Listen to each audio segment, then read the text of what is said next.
Hello, Internet. Thank you all for jumping in here today. I am one of your wonderful hosts, Rhinoceros Rex, and Beckatron is out having dinner with clients, and it sounds really fancy and nice. And while I love Brendan in the Red Village, I honestly I love to be wined and dined. So I'm a little jealous that she's not here with us tonight, but I am joined by none other than Brendan from the Red Village. Very exciting game that I am personally very interested in digging into a whole bunch. And we will dig into a whole bunch right now they have, and I'm just going to show it just for like 3 seconds. They have a semifinal tournament going on. It seems wild. Benson hits a 154, but Warhound's still healthy, and he's going to try and take gladiatorial battle.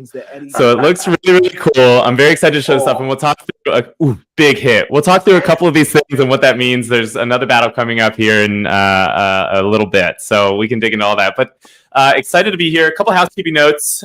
First and foremost, you see the wonderful logo that's sitting on the top of the screen, SXBet. You know that they're our sponsor. We had the first ad last week, and since then, I've gotten a sternly worded email from Big Marketing about my ad, about how I'm not part of the the union. I haven't paid my dues, and I didn't know Big Marketing was like this. So I talked to Big Marketing. I was like, all right, Big Marketing, shot them an email. I was like, what's the deal? How do I get in? How do I get involved? They sent me their price list for their membership dues. Way too expensive. So instead of actually doing any sort of real ad work, I got together some very talented minds who do a lot of ads. They're a very eclectic mix, big brain power. Actually, what I did is I asked my nieces and my 3-year-old son what they would do to advertise SXBet, and I am going to read the answers for you, the audience, right now, how they would advertise SXBet. Let's go. The first one is, how would you advertise the website called sx.bet? And the first answer is, X marks the spot. And then the second answer is, the company's great, but gambling is bad for children, so no children should be on this website. But I'm not a children! And then, then the other one said, come on down to sx.bet. We are the best company. We have cars, and we have Ryan Day, the best commercial maker ever. So that one, made my heart sing. The next thing I said is, I asked, what's their website look like? What do you think? And they said, the website looks fine, but they could use some more color, like pretty much any color other than black. There's a lot of black right now, so maybe they should add some blue. Again, these are bright minds. These are young, bright minds, ready to do big things. They also said, Uncle Ryan, when are we getting our Snickers bar? And then, Uncle Ryan, this is dumb. I'm getting really tired of this. And I didn't think that was super constructive feedback, but I'm going with it anyway. The last thing is, I said, what's the number one thing you want the audience to know about SXBet? Like, if they need to know one thing. And the last thing is, this company should probably sell cars. They also said, this company is a good company, so you should use it. They also need better pictures on their website. They also weirdly said that sx.bet is the largest blockchain betting platform by both volume and users, with over 225 million in bets since its inception. And unlike traditional centralized betting, SXBet is a decentralized betting exchange that offers peer-to-peer betting, the ability to earn SX tokens as they bet, and even earn by staking their SX, which is weird that they knew that from looking at the website for 5 minutes. But hey, I'm not gonna call them creativity. There's a few other things they said. Ryan should have less freckles. Knock knocks, sx.bet, the company, here to deliver you a package. And then laughy laugh, laugh, laugh, laugh, laugh. Uncle Ryan, please get me my stickers. That's the ad. Okay. Thank you, Brendan, for sitting through that. I appreciate it. Hopefully Big Marketing is okay with my tapping in some industry experts. We'll see how it goes. Yeah, I mean, we're always hiring marketing people at the Red Village. So, if they've got any capacity, send them my way. Get a resume with us. Yeah, shoot the CVs over your way. We'll talk about their work experience for sure. Yeah. We can always muddy something through. But thank you for number one, dealing with that, and then jumping in here with me today. Internet, if you guys have questions, by the way, I'm looking at the Red Village general chat right now, and if you guys want to put questions into the YouTube, please do. Always open to take questions from the audience anytime. But Brendan, for the non-Red Village audience, tell me a bit about yourself. Tell me a bit about Brendan, the big boy Brendan. Big kid Brendan. Big kid Brendan. Yeah. Yeah, so my name's Brendan. I am a co-founder of the Red Village. And what I really sort of do day to day is mostly focus on our communications. So when Okay. it comes to most of our partnerships, when it comes to talking stuff, the Red Village, and talking and sort of theorizing about the space more broadly, that's usually where I fit in. And then also coming to building things like law. This is really a big part of my creative sort of role in the company and working with far better writers than I. But yeah, we're sort of in the early stages of really fleshing that out at the moment. So that's my day to day for the Red Village. That is really good to hear. The Play Economy audience knows I am a big lore fan. I run a D&D campaign once a week, so it's all about the lore. So set the stage. There's really cool images of this Blood Queen. There's like really cool art that I've seen on the site. I've seen like lots of blood in all of the the preview gameplay. Set the stage. What's happening in the Red Village? And I know you're like actively writing this, but like what you can share about the Red Village. Yeah, it's the Red Village really is, it's a dark place. The Blood Queen you see there, Corsenia, she's a malevolent figure, and sort of she's very much ruling over the realms.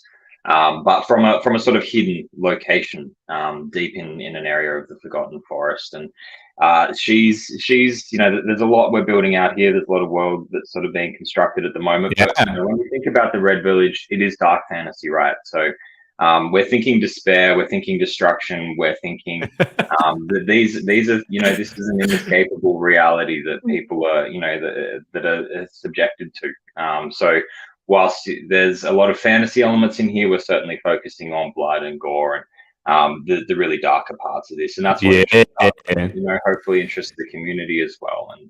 And that's more broadly really where we come from, as we're sort of sitting and looking at the space, and there wasn't that dark fantasy. That was a massive niche that wasn't filled, and personally something that really tickles my fancy, and I know for a lot of our community they felt the same way, and that's what we're sort of trying to build is that dark and really mysterious and eerie world.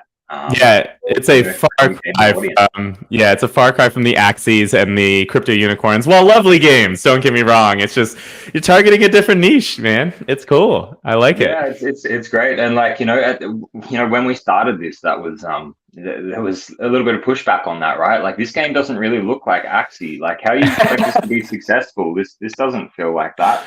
But that was our sort of thesis back when we started this whole project, and we're talking early 2021, sort of February 2021. We're building this, thinking this isn't where the space will go. That was really our thesis from the beginning, is that this space is focusing not necessarily on the wrong things, because they've been incredibly successful and they trailblazing programs and projects, and huge respect for everything that they're doing. But where we sort of see the space in a longer time horizon, it's like 5-10 years from now, what are people going to be doing? They're going to be playing games, right? And what games are big? They're Diablo, they're The Witcher, they're Elden Ring. Like, what are the games that people really like get behind? And that's where we wanted to land, and that takes time to build out. So that's where we started. But yeah, so it's not for everyone, and not to be like off-putting, right? It's not this super like terrifying world that is gonna put people offside. In the corner while you're playing video games for an hour and cry. You're going through this. It's not like watching The Ring by yourself or Paranormal Activities or something, right? And then just not sleeping for a week. But it is, it's certainly that dark fantasy. Which is cool. I mean, appeals to us. Some of the best fantasy novels out there are like kind of dark fantasy-esque. Like, it makes you feel like there's no hope, but then there's that beacon of light that you can like fight towards. I don't know. It's all really cool. And just because I want to time it, I know that there's a battle that's about to kick off in about 3 minutes. Why don't you give a quick preface for what's happening right now, and then we can tune in to listen to all them breaking down all the stats of the Warriors that are about to enter these feuds. For sure. So this is our tournaments game mode, which is currently live, and we have a really active, amazing community that plays this, and we run anywhere from sort of 300 to 800 tournaments a day. They are 8-player tournaments, so each of the what we call champions that you'll see in the arena in a minute, they're each owned and entered by a contestant by a player.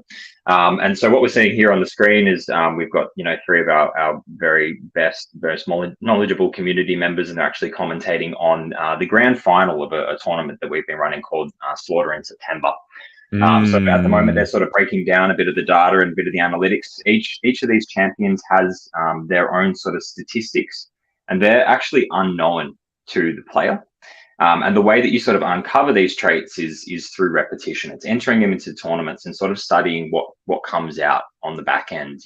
How strong they are, how aggressive they are, what their attack is like, what their defense is like, how often they miss, all these sorts of things. So think about it like a little bit like a fantasy football league, where you can actually enter your champions. But you're not directly controlling the result. What you're seeing is what happens, and then who should I fight against this time? I'm clearly an aggressive character. Maybe I'm better against X, or maybe I'm better against Y.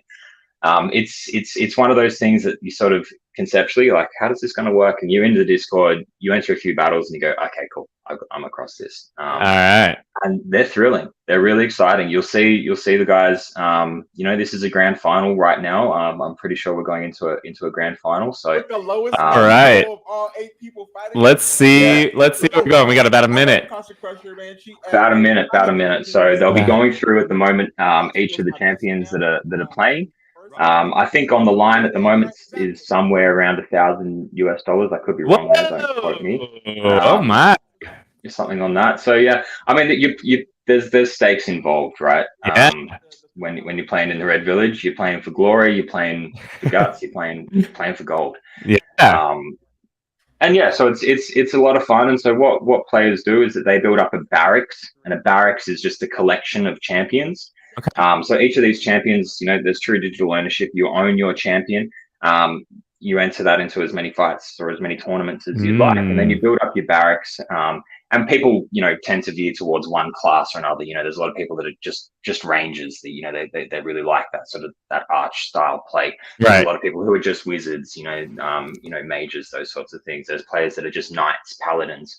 And yeah, you build your barracks up, and you try and be successful and make a name for yourself, which is what people are doing. All right, I think it's about to kick off. All right. So we got the Gold Chaser, Savage. Final match of the night in the Village Tavern. Oh man, this is perfect. Everybody seemingly on the stream right now. Just a lot of familiar faces here. Ooh, wizard characters, magic, nice. What happens? A lot of grumpy wizards. Very nice. I think we're hearing the commentary come through from Red Knot, who's one of our leading commentators in the village. Okay, good. Here we go. We have Caution Crusher versus Whisper Changer here. Caution Crusher starts with a So what's happened is that they're all paired up 2 versus 2. It's a single elimination format. So the first 4 that die, the first 4 that win will move on to to fight each other, and then 2 will drop out. And then 2 will remain and fight. Do they get their full HP back before the next fight starts, or is this like kind of like a? Okay, I was about to say, like, do they have to like survive the length of all 4? That'd be crazy. No, they get it back. So each champion starts with 1,000 hit points. Okay. So you can see here the numbers. So we've seen a miss there. But 158, hits usually range somewhere from sort of 50 anywhere up to like 350 sort of thing, depending if there's a special attack or a special defense happening. Yeah. And so this is very much a beta, right? This isn't a finished product. This is we're very much in development. And this is just tournaments, but yeah, it's a lot of fun, right? So we can see that can't read it there, but I think it's Caution Crushers taking down someone. So she'll move on. Okay, yeah, we got 1 ranger that defeated another ranger, 1 wizard that defeated another wizard. It looks like 2 barbarians, and then 2 axe-wielding barbarians versus a ranger. Nice. Yeah. So we got a druid there as well. Druid. Got it. That's who the person with the hammer is. So this game is kind of like come into the world, start learning about the lore, start like getting your champions, using these NFTs to kind of build up your barracks. I guess like what? That was a massive hit. That's cool. So like what's the scope? Like how big are we going with this? You clearly have some cool character development, some cool scenery. There's this blood witch sitting in the background in this desolate land. But like, what's the grand scale with the Red Village? Yeah, I mean, our vision, right? We're going to be the leading dark fantasy franchise in the metaverse. That's where we're going. That's where we're taking that, right? So, All right.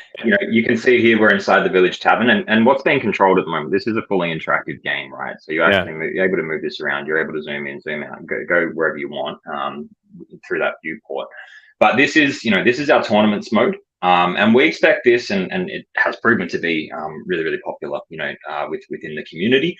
And people are really getting behind this. But this is really just the first sort of step in building out that franchise. Okay. And for us, the next big sort of the goal that we're working towards at the moment is what's called the Darklands, which is effectively our action RPG expansion. And so that is an open world multiplayer online, role-playing game.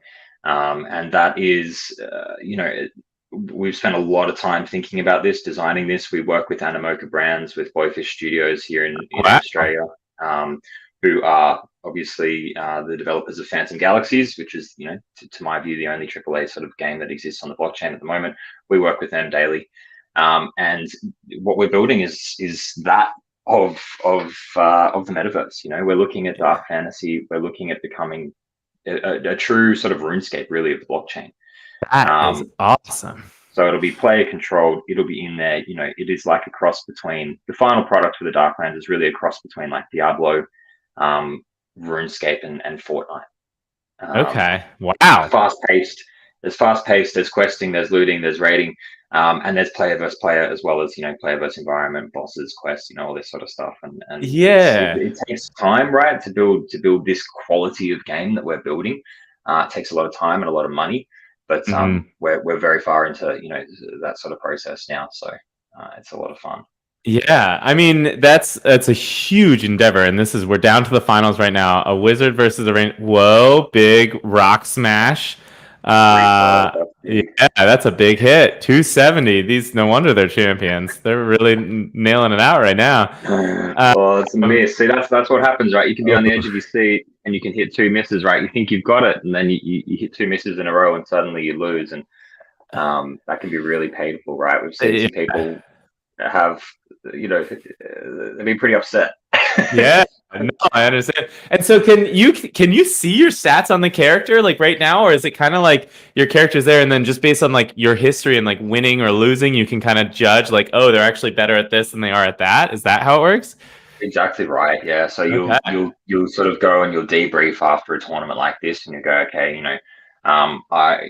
map this out, and we have a bunch of third-party tools that are really useful for this, TRV tools and My Villages and Hawku and things like this that actually provide sort of data visualization. You can see, okay, my character's hitting really high, so they're obviously quite strong, blah, blah, blah.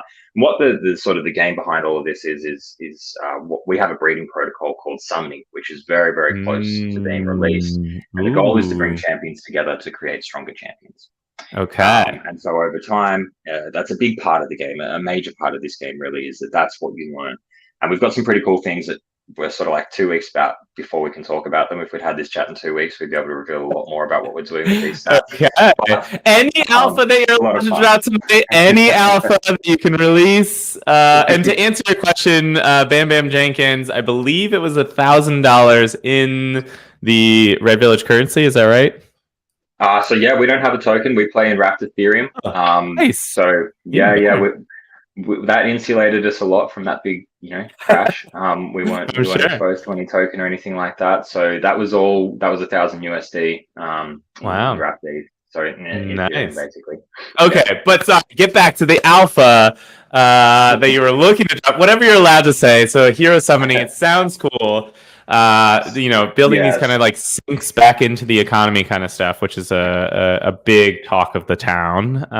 But I'm curious how it works. We're building a lot of things back into an economy. We will eventually look at that token model. That's definitely on the roadmap. But for us, this isn't a play to earn sort of game. That we saw over the last few years with that sort of it's all about extracting the token and selling that on and that sort of stuff. For us, this is really an economy that 95+% of our community currently are from North America. They're from Europe. They're from Australasia. They're players that are that are, you know, spending money, that are really invested into this game because of, you know, because it's fun, right? And that's the sort of basis around all of our economic modeling. But yeah, sure, we're building a whole bunch of things in there. But the thing that's really sort of fun about it is, you know, the summoning, the idea that you get your champions. They have these stats which are currently unknown to you.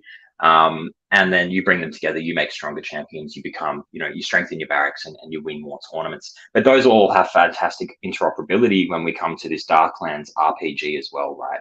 So you'll be able to use these champions, bring them across game modes. Obviously, it's digital asset ownership. Why would we stop you from doing that? Bring them into a new game mode, and play with them there, and build out your character, just like you would in you know, in RuneScape or something like that. Yeah.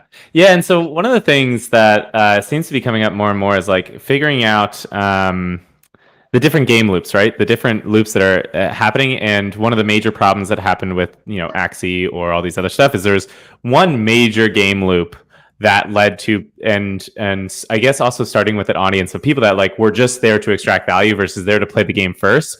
And then having these multiple game loops. So it sounds like you have this PvP action, which it will be something. You have the RPG itself. Then you have like crafting and like all these. So like I could go in and choose my loop and still get rewards. But since there's so many different balanced versions of these different loops around there, like, is that what you guys are thinking in like the grand scheme? You know, the 4 to 5 years it takes to build a gigantic like MMORPG kind of style game. But is that like the hope? Like, is that the end goal? Yeah, absolutely right. We've seen what happens when a game loop is, you know, focused on one type of economy. It doesn't work, right? It was never going to, and that's fine, right? Because that was the trailblazing sort of thing. No one had ever really thought of this sort of stuff before, and of course, you're testing, you're trialing, there's trial and error. And to build a successful game, there needs to be multiple loops. There needs to be multiple different types of players who have different player profiles. They're there for different reasons, right? But to build a really successful game, right, it needs to be, obviously, as you said, game first. Everyone knows that now. And if you build that game first, that people are genuinely just there to play and have fun and actually go, okay, this is somewhere I want to spend my time, then the economics kind of, to an extent, take care of themselves. If you have a thriving game, you have a thriving community, you will have a thriving economy.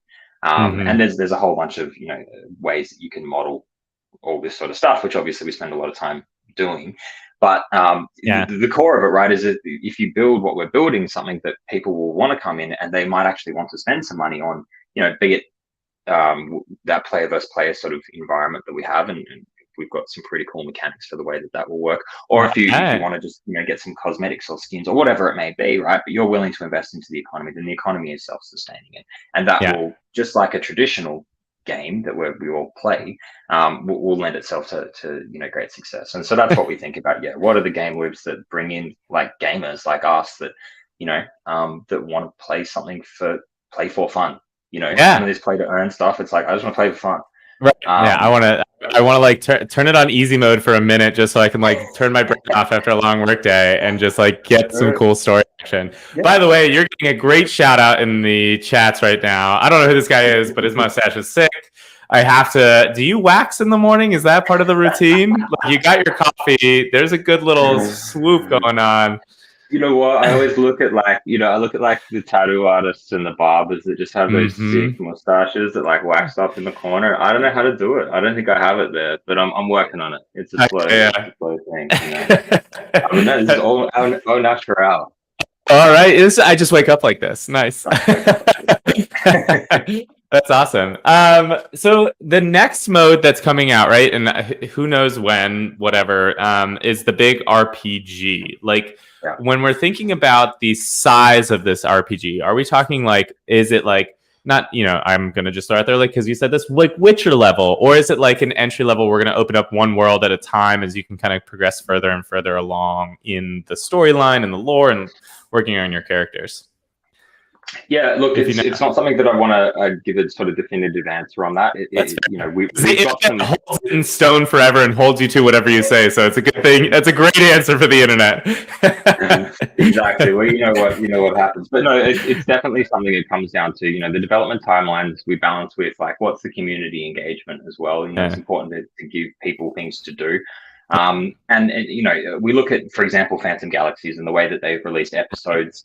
And that's been hyper successful, right? Even the way the Sandbox has done their seasons has been really successful as well. And that's a good way to drive sort of I guess brand awareness and all these sorts of things that we want to do. And whether you call them sort of open alphas or closed betas or things for the community, that's definitely something we'll look at doing.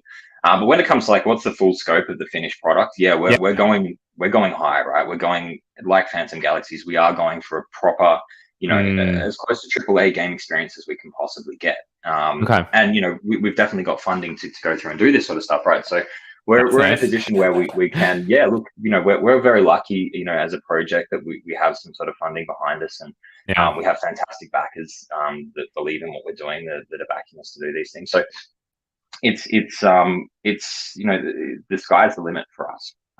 We're very excited to build, and we're really determined to build something that is of the highest quality, that we as founders, and I'm speaking like I'm here, but there's a much bigger team than me behind us. But that we founders would come in and play. We get it. You're the face. You're the mustache of the party. That's why they have you as the front man. We get it. Exactly. They send me out the dog and pony face. But no, it's something that we'd want to play. And that's the end goal, right? If we build a product that we would have walked into, like an EB Games in Australia and picked up off the shelf and bought and played, then we want that's success to us. And that's like one really interesting thought through all of this, because there's like a few things that through this, running the show and talking to a bunch of other game developers and figuring out like what the whole reason I made the show, one is so that I have a dedicated hour a day where my wife can't tell me I can't play video games, but also on top of that, it's so that I can really, like, how do we get that, the stat that everyone throws out, 3 billion gamers in the world, if they're mobile to like hardcore PC master race and everything in between. How do we get that next 100 million, 200 million gamers? I mean, right now, games, crypto and Web3 games are the number one entry point to crypto just in general, which I think is amazing and bonkers. And the stat is always really, really wild. But for like something like the Red Village, which is like, you get this RPG level single, if you want to do single player, I don't know if you're going to, you're going to have multiplayer stuff eventually. Like, will it be the ability like, hey, I just want to log into Steam, spend my $20, $30, $70 in some instances, get the game to start, and then I can worry about all the NFTs and all the game stuff and all the crypto things later. But this looks like a sick game, and I just want to play for a minute. Like, how are you guys thinking about that as you're building this RPG and you already have this little the tournament in the market right now, but that next stage, how are you guys thinking about that? Yeah, spot on. I mean, that's and how we think about this hasn't changed from day one, right? We like I said, we've always come at this from probably a slightly different angle than the rest of the market. And I think the rest of the market is caught up, and I think the sentiment is all pretty much the same now. I'm not going to say anything groundbreaking, but good games already exist, right? You don't need to reinvent the wheel. And that's really important, right? People have spent decades building amazing games and working out what game loops are and what the psychology behind a good game is, right? There is nothing different about Web3. There's not, right?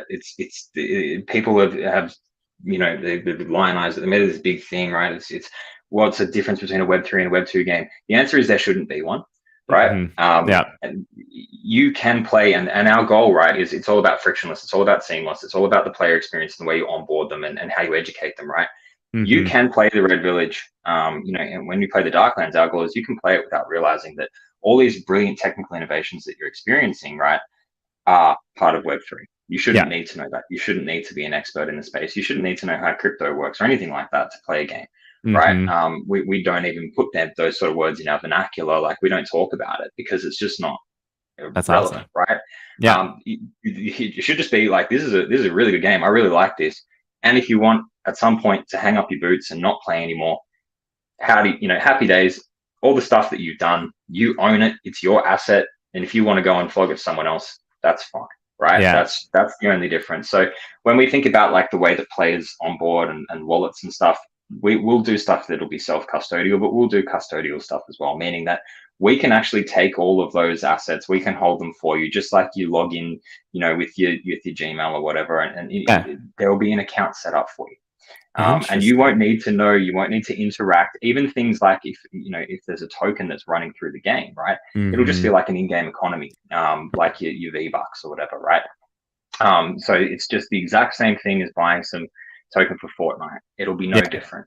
And so for us, the final landing point is when people stop talking about Web 2 and Web 3 gamers and traditional gamers and Web 3 gamers and just go gamers. And gamers are just playing games that they like to play.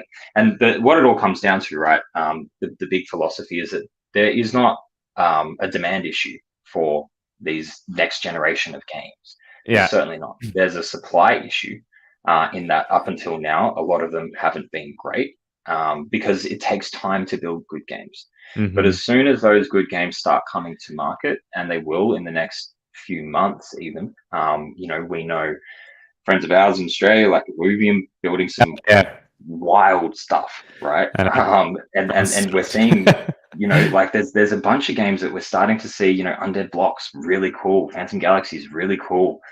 We're seeing these games come to market now that look and play brilliantly. And that's when gamers, of which, we're all some, will go, this looks fun, I'm playing it. Yeah. And that divide between Web 2 and Web 3 will stop. And people will just go, why were we so cranky about the fact that now we just own the gun and we can sell the skin. We have the cosmetic. I can leave the game and get some money back for it. Yeah. Why was I angry about that? Yeah, it's like, why did I need to spend 7 hours arguing in an NFT Reddit thread about this on the deepest, darkest holes of the web? Yeah, and everyone will come around. I know, I hear you. And Bam Bam, actually, this is kind of the point that we're talking about, right? It's the idea with a lot of the games that I think, especially it sounds like with the Red Village, is like that abstraction layer, right? You still like have your launcher, you still have your email login, you can still lose your password, and you don't have to worry that all of your crypto funds are forever lost in some dump somewhere on a hard drive. So like, I think that's really cool. For me, I'm super like that transition, right? I think what these types of games open up, which is like, the gameplay is one thing. I think like there's I've talked to a few people that are like very much like blockchain maxis on the game, and I don't think that there's a world where like every single action that I need to take in the game needs to be like logged on the blockchain. And like, because if I'm waiting like 2 seconds for an item to show up in my inventory, I can tell you like right now, like fuck off, I'm not playing that game. When I'm going around and sitting around having to like farm baddies all day every day to try and like get enough materials to craft the item, if I have to wait 2 seconds for it to show up in my bag, I'm out. So I don't think everything needs to be on chain, and I think the idea of the abstraction is really good, and it has that kind of normal game feel. But like I'm trying to find the right way to position this. The idea for what Web3 opens is the people who are the most committed to the game. They're the people who are going to have the most NFTs. Usually they'll have, if there's governance tokens, they'll have the most governance tokens. It opens up a pathway between the community that is in love with the game and the people who are building in a way that I don't think is ever happening in. And that's just outside of like the game or the gameplay. Like you can be in love with the world, and you can have a way, you can be directly involved with the developers who are like building for that future for you in a way that's not, I don't think, I mean, the amount of hours I've poured into Destiny and the amount of vitriol I've seen in the Destiny Reddit, I bring up Reddit all the time, but like that I think is huge. That is an unlock without needing to affect gameplay at all. So if we have the Red Village and it's as good as The Witcher, pouring one out and praying to all the gods in the world, but we can like talk to the developers and like give our vote and talk to you on a daily basis. Like I'm looking at the the Red Village Discord right now. First and foremost, renaming the AMA to "I must ask you a question." Very smart. Four-leaf clover. I'm here for that energy. But like that is something huge. And so what are you guys doing? You do a lot of the comms, which is awesome. So what are you guys doing when you're thinking about community, when you're thinking about that involvement? Like how do the NFT owners like get involved now? And then how are you planning for the future as well? I know that was a big question with like a big load up, but there was a lot in that, but that's okay. Because you're spot on, right? That's one of the cool things about, you know, this next generation of gaming is that there's a two-way street opens between developers and community, right? And which is logical, right? Because you shouldn't just build for yourself, you should build for the people who are actually using your product, right? And so having their feedback is important. And that doesn't mean that every piece of feedback gets actioned, right? But it means that it gets considered. Right. And so community has to be built by design, right? Community by design is something that we think about a lot because it's not, a community doesn't just sprout, right? It needs to be nurtured, particularly in its early days, right? And the best communities are listened to, and they're communicated with, and they're responded to, right? And they feel and are heard. And that's something that, you know, we know a lot of game developers haven't quite nailed in the past, right? And you're not alone with games like that. There's been plenty of, you know, people shouting into pillows around the world for certain things. But, you know, this gives you an opportunity to literally have your say, have your voice heard. And that's where things like governance tokens and stuff cool. Don't even think about it. So just as like a right to say, you know, if I have some stake in this, I have a right to talk about where this is going in the future. And so that sort of stuff comes into, you know, to this next generation of games that we're building, and that's cool. That's a really good opportunity. But that only, you know, it reduces the opportunity for you to be disenfranchised as a player. Right. But B, it means that your community then evangelizes you a whole bunch more, right? Because they're you know, they have a vested interest in it, and they really feel like they are part of it, right? Which matters a lot. So yeah, we think about community a lot. For us, it's one of our core tenets, it's one of our core values, is that community must be listened to. I think it's actually like, we've got a list of values. I think it's like the second one. Oh, hey, really that's showing priority. All right. Yeah. First one is you must wax your mustache every day. I was gonna say that, like, sacrifice every morning, cut a little blood for the blood queen. Yeah. But yeah, so you're spot on, right? It just is. It's super important, and it's something that we have our community. I'm sure every community says this, but our community is the best. Our community is actually the best. It's actually like really good fun. There's just a really good vibe in there, and that's so important. And, you know, we're not the biggest community, but we're certainly one of the, I guess, the most ardent and you know, really robust, and people really sort of have good conversations. And as you know, us as founders, we've committed since the start of this project to actually be in the Discord. You know, so Lucian, who's another one of my sort of co-founders, he's in there, you know, hours every day. And we see this with a lot of projects, right? They'll just dip. You know, the founders are too busy to be in Discord. If you do that, your community is like, where are you guys doing? Like, where are you? What's happening? So we spend a lot of time in there every day, and have, you know, first name basis with a lot of the community, and that's important, and it will continue to be important for years to come. Yeah, no, I mean, I think that's like one of the, I often think about, like, what does Web3 gaming bring to the table that you can't do in Web2? Like, what is unlocked? And I still think out there that there's some sort of gameplay mechanic other than like owning your skin and being able to sell it. I think there's a gameplay mechanic that someone hasn't thought of yet that will come into play that only the blockchain can solve for. But yeah, in the meantime, that community element. We might even have one of those, to be honest with you, but I won't talk you through that. You'll see it in the Darklands. So that's the thing. So I have big theories. So let's start getting esoteric on like player ownership, right? So I have there's kind of three things. One is the player ownership, which is happening, right? Introducing people to the ability to get their NFTs and make a sale for the first time. That if someone can do that as a traditional gamer, even if you hate NFTs, you're going to be in love with NFTs. Like if you make $5, even if you spent $60 on the game and you make $5 out of it, you're like, what the fuck was I doing before this? Why am I not pouring all my time into Web3 games? Like this is it. So that's the first thing. I think the second thing is community. I think that is like a huge element, and not just like the video game community talking to like the developers and getting to choose where the game goes, but then like getting to like when you have a game that like you're these like 12-year-old kids, they're playing into like 4 a.m. in the morning. Think like League of Legends, or like, you know, I always harken back to my StarCraft days, or like when Dota was still a mod on Warcraft 3, like playing in the basement. Like that is a community. And then what League of Legends has now done with like the esports and that kind of stuff, that's the second big pillar I think that comes into play. The third big pillar is actual gameplay that's new and that can't be done in Web 2. And I don't have an answer for that yet. And I'm super keen to know, because like that sounds so cool. I think we do, and that's the whole premise of what we're building. But I can't talk about it yet, because I don't want someone to go and steal it before we get it out there. No, that's sense. What we. Yeah, completely right. Pillar 1, Pillar 2, 100%. Pillar 3 was the thing that we spent a lot of time thinking about, and then we had this kind of eureka moment where we were like, no one's ever done this, and this is cool. No one can. You can't do this on an old school sort of game.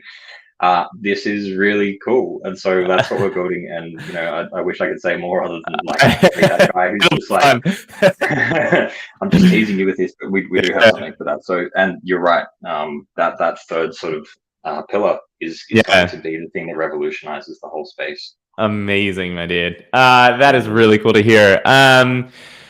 So taking a step back, so you mentioned one thing that I thought was pretty interesting, and I have an assumption on this, but like if you have to like you said like custody and like you will take it and abstract all that stuff away, how much, like what's the infrastructure look like on the back end to power a Web3 game where you own all the assets until the person wants to take them out into a new world? Like technically I have some framework set up in my head that's probably way off, other than like some guy in the back corner like, let me set up another MetaMask for this person. I'm sure it's a little bit nicer than that, because technology is cooler than what my brain is. But I'd love to, if you know what's going on in the back end, I would love to understand how that works. Yeah, look, there's probably two parts to that. One part is there are far smarter, more technical people than me, not just on our team, but also, you know, in general, that are building these solutions. And the second part is the space is evolving so fast. So look, I do have a decent understanding, but the space is evolving so fast. So what we would do right now if we were to launch versus what we will do with that infrastructure in 12 months may be totally different, because we're seeing new products come to market all the time, right? We all know that like the smartest minds in the world are pouring into, you know, blockchain in general, because of these, you know, the solutions that it can provide to problems that sometimes we didn't even realize existed. But well, this is one fun stat is I think it was the first week of September, and all the funding that came into crypto and Web3, over half of it was for GameFi specifically. I am so bullish on GameFi, but yes, all the money is coming in to solve these questions. Continue, but that's like one stat to tell the world when they're like, you're working in Web3, you're working in video games in Web3, what are you doing with your life? That's a stat you can throw in their face. Follow the smart money. They're always right. Smart money. That's all you got to do. That's all you got to do. But yeah, look, there's people working on these infrastructure solutions, and you know, there's a lot of money being poured into infrastructure solutions for precisely this reason. And I've had conversations with, you know, some of the biggest companies in the world who are building teams that are looking for this exact problem. You know, custodial assets, and how do we manage custody? So when we talk about custody, we think about like, you know, how do I make it so that, like you said, if you forget your seed phrase or something like that, you don't lose all your assets and all this sort of stuff, right? So that you can just log in seamlessly, username, password, or something similar to that, but a more Web3-ish sort of entry point. And then we'll take care of that stuff for you on the back end. We'll hold those assets. We'll distribute them. But then we'll give them back to you when you want. And there's a fine line between that, because then there's the hardcore purists that sort of say, not your keys, not your crypto, right? But you know, there's with everything that just happened, they now have a bigger soapbox to stand on. So but that's fine, right? Because then you still provide those solutions for people that do have that level of knowledge, and that do want to play it that way. But then there's other people who don't, that just want something that's safe and that's easy. And we know that all the biggest funds in the world are trying to build that layer right now, and so what we use now is not what we'll use in 3 years. But rest assured that we've had these chats, you know, with some of the big dogs that are like, how can we solve this pain point for you, because we're pouring millions and millions into solving this pain point.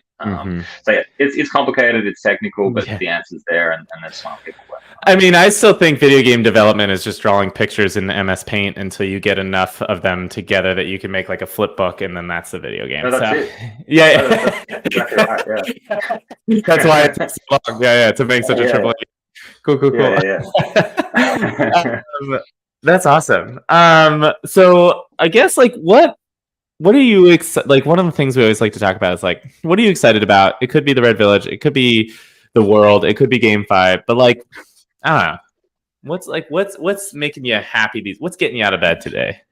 I mean, what's exciting, like on a personal level for us is like we're like kids in a candy shop, right? Yeah. We're getting to do something that 10 years ago we never would have dreamed that we'd be able to do. Do you have like a video game development background? Is that like where you come from originally? No, not personally. Obviously, members of our team do. Right. So we sort of people ask that all the time. No, I don't. I've got a I play video game background, but I That's don't all you know how to build them. Yeah. But yeah, like there's a bunch of guys that that do have really sort of great backgrounds in that are on the team, and and through Blowfish Studios as well, we have a team that does this day in day out. But yeah, for me, I've got a communications background, I've got a writing background. We've got people, but we're a big team now, so we sort of have people that specialize in their various areas and that know what they're doing. How big is the team? In total, like 40 plus. Holy shit! And sort of expanding, so it's big and getting bigger. And so people sort of have their own little niches now, but for me it's like and this is something that definitely with my co-founders that we talk about is like, this is just cool. The real genesis of all of this for us, right, for myself and Lucian was RuneScape. Like I spent a long time, right, in like early 2000 late 2000s, like 2001, like I'm talking proper RuneScape, none of this 3D. I'm talking RuneScape. I was in there for summers on end, and so was Lucian, right? And we probably fought each other on one of the servers and never knew. But that was for us. We thought about this and we're like, what do we want to capture? And it was that feeling that I don't think has still been recreated by many other games, of like that freedom and that fantasy of the RuneScape world, choose your own adventure. And so for me, fast forward 20 odd years to actually have the opportunity to build something like that myself, how could you not be excited? Every day is just fun. And I have great conversations with great people all over the world who are doing cool things, and that's cool. So that's a personal level, at a more sort of abstract level, like what's exciting. What's exciting is the fact that in the next couple of months, like I said earlier, we're going to have some titles hit the market that will shift the dial. Not just might shift, that will shift the dial, right? The people, regardless of what your sort of position is on Web3, will go, okay, well, this is a sweet game and I don't want to be left out. I want to play that. So I'm going to start playing that. And then all of a sudden, there's no traditional Web3 gamer. There's just gamers and gamers playing these games. And then suddenly the market goes, cool, what else is happening in this space? What's the next sort of title coming up? Okay, well, one of the next ones that's under development not too far away is the Red Village, and this is the dark fantasy niche being filled, and that's exciting. Let's get involved on the ground floor, and we're uniquely positioned to capitalize on all that. So that's what excites me, really, at a longer time horizon. Yeah, no, that's definitely, I mean, that's why I decided to start all this, is I get to talk to people who are building cool things. So that's really, really cool to hear. And I'm excited to hear more. Today, if someone wants to get involved, one, how do they get involved today? And then for the RPG, we'll talk about how they get involved for that, the Black 4th. You've said it a few times and I forgot, but I'm sorry, it's been a long day. So to start now, and play tournaments, like obviously like any sort of game, jump into our Discord, right? That's where you will get an unbelievable amount of help and assistance from the community. They'll walk you through everything from picking up your first champion to assessing its strengths and weaknesses and what your gameplay style should be and all that sort of stuff. So start there. And it's not particularly intimidating. We've got a little quick start guide, which is like a little checkbook thing you can go through if you're like me and you like to tick things off, like, okay, this is what I need to do first, second, third. tick off It's a few things, and then you're playing. a list, check, and then you move on to the next list. Yeah. Exactly. Yeah. So jump on the Discord and start with tournaments, and even if you don't play, just be involved in the Discord and understanding the community and the culture that we're building is a cool thing to do. To keep your finger on the pulse. And then for Darklands, that's still it's a while off, but it's not super while off. And so like, as I said, we're still tossing up if we do something like a closed alpha or a closed beta, and where we sort of start involving the community. But we'll definitely be leveraging the community for testing, right? You should, and for feedback, for early stage feedback on like what's going on. So if that's the sort of thing that interests you, again, that'll all be announced through our Discord, through our it's happening tomorrow. When Darklands, when Darklands. But that's all stuff that'll be announced through our Discord, through our Twitter, and the barriers to entry will get progressively easier to sort of hop over as we again move towards that frictionless, seamless onboarding, and it'll get easier and easier to jump in, just like like I said before, like jumping down to pick up something on Steam or at GameStop, or, jumping on a website and click and play. Let's go. Yeah, I think it's cool too because it progress. Like I think about well, I'm now a father of two, so my ability to play video games is limited to this 1 hour block that I have. And then, so I get to, usually I'll get a game that's like with all the DLC and all of that stuff included, your game of the year kind of stuff. And so what's cool with this, like you said, like the barrier to entry gets progressively lower. What's nice is like if someone likes the game but can't necessarily get in, potentially they could, if there's like a hero or whatever that's just like shit and goes for like super cheap on the market, they could potentially get like a $5 game and jump in and start doing things. And so like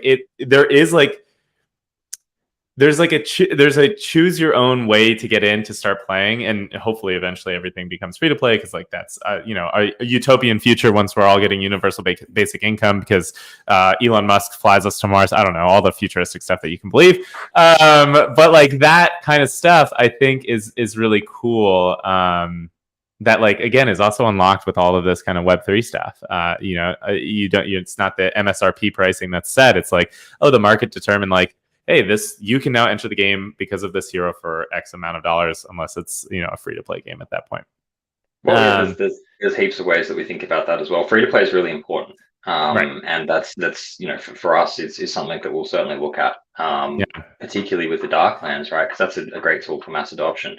And there's ways that we can do that while still protecting the value of assets that players own. There's a bunch of things that we've got up our sleeves that we'll be doing to incentivize mass adoption through people who just want to come test stuff out without paying, which is fine, right? That's cool. I played RuneScape for years without paying. But there's also ways that you can monetize it as well and make a successful sort of business structure from it. It's that magic circle that I think it was coined by Brian Brooks. He's the guy who's making the Nor game, but it's the idea that like the gameplay is the rules. It's kind of like soccer, but then you can monetize everything outside of the gameplay, and it's still interesting and still fun. But like once you're on the quote unquote court, once you're on the field, once you're in the battle arena of the Red Village looking to like slice your way through, like all the rules are the same. Everyone has an equal playing field, which I think is a really, really cool way to approach a lot of that stuff. Well, that's really cool. Well, you guys have been listening to us talk now for 54 minutes, and we promised two very cool things, and I think we're just going to log off and call it a night right now. But no. We promised a champion giveaway. We have two champions that are up for grabs. I was told that they were hacked account champions that will always win these tournaments. That's a lie. Please don't quote me on that. But they're a good way to get into the game, start building out your barracks, that kind of stuff. There are three things that you need to do in order to make that happen. One is follow Playconomy on all of these things that you see right here. If there's a subscribe button or if there's a smash thing that you need to smash, like all the other YouTubers out there, make sure you hit that smash. Follow the Red Village and Ryano Rex on Twitter. And then also jump into the Red Village Discord because there's a lot of funny GIFs that I'm currently looking at, which I think are really cool. If you do those three things, which Doofy Racing, I think I've seen you all around already, so I know that you've probably already done the things. But be like Doofy. Make sure you constantly ask that the Darklands is coming out tomorrow. and follow us on all the socials. If you do that, because we will check your homework, we will also do the giveaway. And let me pull up the giveaway tab right now. Is there a thing that the Red Village community like says? Like you're always like tut tut or like cheerio or what? I don't know what. What do people in Discord say? I'm just making up phrases that are coming to the top of my mind because that is the text that they're gonna have to type into the chat in order to get into this. I think they do love saying "I smell blood." I smell blood. So if you type into the chat hashtag I smell blood, I'm going to pull it up on the screen here right now. Where's the giveaway tab? Oh my gosh, I have so many tabs. Oh my gosh, here we go. If you type hashtag I smell blood in the chat right now, you will be entered into the giveaway for a champion. And we have 2 champions, so that's 2 chances to win. People, this is it's now. This is the teacher Ryan is coming out right now. Hashtag I smell blood, all one word, is what we need. Oh, that's my fault. I didn't pull it up on the screen. I just pulled it up on the thing. So hashtag I smell blood, all one word. We have 3 entries right now and 2 heroes to give away. So right now the odds are ever in your favor. While we have these people coming in for their hashtag I smell blood, what should be people paying attention for other than following on all the socials? How can they get in touch with you? How can they get in touch with the Red Village? What can they do to, I don't know, all those kind of things that they say, get in touch with me. Yeah. I mean, jump on, the twitter.com/the Red Village. We've got our own, the old Twitters. We got the name, we got the Twitter, discord.gg/the Red Village. And really that's the best 2 places to follow us at the moment. We sort of focus all our presence on those 2. So jump in there, give us a follow, give us a like, and stay up to date with what's going on. I'm more than happy to sort of share stuff as we develop, and you can sort of follow along if you're into dark fantasy. If you want to be part of the leading dark fantasy franchise in the metaverse, then here we are. Yeah. All right. So we got 6 entries. We'll do it because these people are paying attention. I feel like they can get some extra credit. So we'll do one quick draw right now, and then everyone will have a chance in just a second to earn the other one. So here we go. We're clicking it in. Ooh, who's going to come away with one? Discord link. I will. Let me see if I can share that while this is happening. And a kid from Compton Gaming. Howdy do. You got yourself a nice little hero coming your way. And then I'm going to share the Discord. How do I do that? This is my boomer is coming out right now. Invite people. Copy a link. There we go. Here we go in the chat now for everyone to see. Here we go. All right, winner, a kid from Compton Gaming. If you shoot me, let me see how I can. Maybe I have to log into YouTube for this one. Are you in the Discord? A kid from Compton. This game looks sick. That's right. That's why we're here talking tonight. Are you in the Discord right now? A kid from Compton Gaming. Yes or no? If you are, put out a chat in the general chat saying, "It's me, I won." And none of you others people out there who are going to pretend to be the winner, I don't want none of you. A kid from Compton. All right? Put it in Discord. In the meantime, we're going to set up one more giveaway. Here we go. Draw again. Oh, no, let's reload this. Start it over. Hashtag I smell blood. And so we'll do the same one. Start collecting comments. All right, we got 6 entries. This is another chance for everyone in the chat right now. This is my radio voice. I smell blood. There we go. A kid from Compton. Hey, yo, Blood King Legends. Let's get it. If someone wants to personal message him, whoever is in charge of that in the Discord, there we go. And a kid from Compton, you better be following and smashing that subscribe button all across all of the socials. Doofy racing back for another entry. Here we go. Anyone else? There's 17 of you that are currently watching across all these different socials. I'm surprised there's only 8 entries. Hashtag I smell blood. Did my voice really turn you off that much that you won't even try and get a free champion tonight? In this economy? Come on. All right. So we got 8 entries. This is perfect. I am going to draw in 5, 4, hashtag I smell blood, 3, 2, and a 1. Here we go. Let's kick it off. Let's see who wins another one. Ooh, James Van Balen might have gotten in just in time. Here we go. And ooh, wish. You know, sometimes you just wish one and it comes true. Here we are. Wish one. If you are also in the Discord, get in there. Make sure to holler at your boys in the Red Village Discord. We will get you set up with your champion. And again, they told me that these champions were the best in the entire game, so you're going to instant win any sort of tournament that comes out. I'm saying this with a smile because it is not true, internet, don't believe me. But good games all around, GG's. Any last parting thoughts? Brendan, anything you want to tell the audience? Do you have like a piece of wisdom that you've learned in your days of being on this here blue marble that we're floating in the ether of space on? Oh, I'm not sure. They call me Big Kid Brendo for a reason. I don't know. I have a whole lot of wisdom to impart, but yeah, have fun. Yeah, have fun. That's a bit of wisdom. Have fun. Well, thank you guys for coming out. This has been another wonderful episode of Playconomy. You guys know where to find us every week, talking about video games, hopefully giving away NFTs, having a good time. Smash that subscribe. I feel like that's how you have to do it on YouTube's nowadays, right? You have to say like smash or something like, I don't know. It's a whole lot of stuff. But please give us a follow if you liked what you see. We got dad jokes. It's been real, everyone. Thank you so much. We'll see you next time. I love each of you individually and equally.